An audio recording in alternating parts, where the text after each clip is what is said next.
Vous aimez l'histoire juive ? Retrouvez Liana Gurfinkel dans Un jour notre histoire sur Studio Kalita, c'est tous les matins, pour découvrir ensemble les événements et les personnages qui ont fait notre histoire. Boker Tov, bienvenue sur Studio Kalita. Ce matin, nous sommes tous ensemble pour un nouvel épisode d'Un jour notre histoire. Alors ce matin, j'aimerais vous parler d'une personnalité qui vous est peut-être inconnue, mais qui a tellement fait pour l'histoire et la création de l'État d'Israël. Il se nomme David Marcus, connu aussi sous le nom de Mickey Marcus. Mickey Marcus qui est donc né à la date d'aujourd'hui, le 22 février 1901 à Manhattan et qui va mourir le 10 juin 1948 à Abu Ghosh. Alors, il naît aux États-Unis en 1902. Ses parents sont des immigrants de juifs d'Europe centrale. Il va grandir sur les trottoirs de Brooklyn, apprenant la vie à l'école de la rue. Mais d'un autre côté, il est très bon physiquement. Enfin, il a des bonnes capacités physiques de façon athlétique et grâce à ses performances et scolaires et athlétiques, eh bien, il réussit le concours d'entrée à l'Académie militaire de West Point en 1920 à 18 ans, d'où il va sortir avec des bons résultats. Il va donc faire plusieurs années d'engagement militaire et dans les années 30, en quittant l'armée, il va faire des études de droit et va devenir avocat fédéral à New York. C'est lui, entre autres, qui aidera à faire juger la bande de criminels de Lucky Luciano.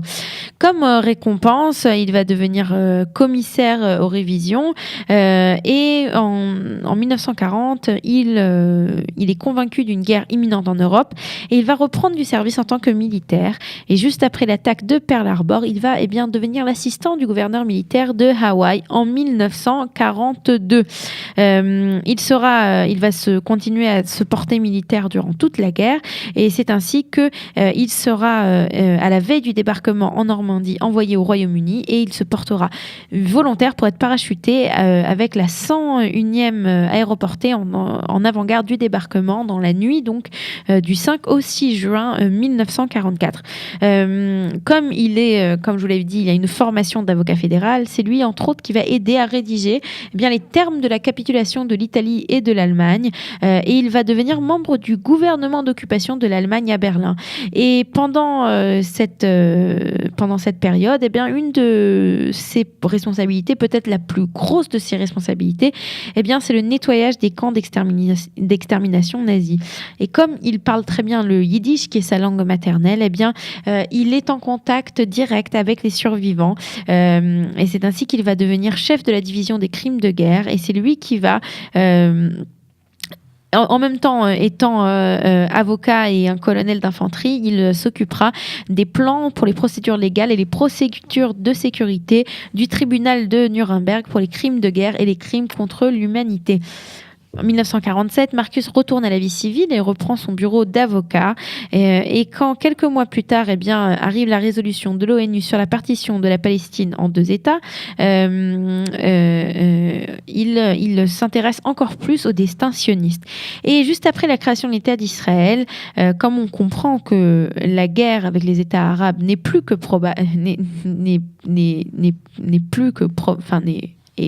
et imminente plutôt, l'agence juive qui est à l'époque dirigée par David Ben Gurion va se lancer dans une grande campagne d'achat d'armes et de recrutement.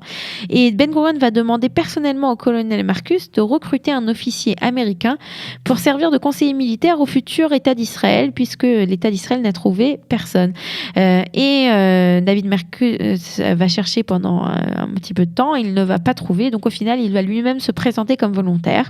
Il va demander une autorisation spéciale au ministère de la guerre des États-Unis, qui va lui donner l'autorisation à condition qu'il change son nom.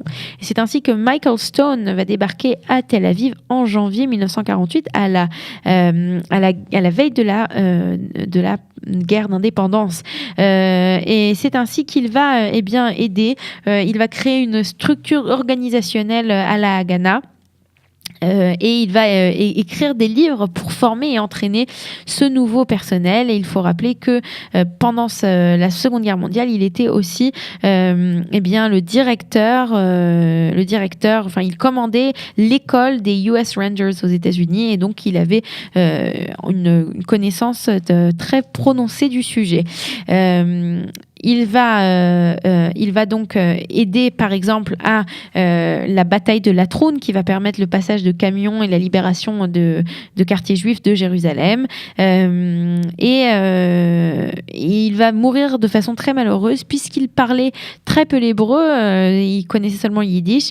Un jour, alors qu'il sort au milieu de la nuit de sa chambre pour prendre l'air frais, une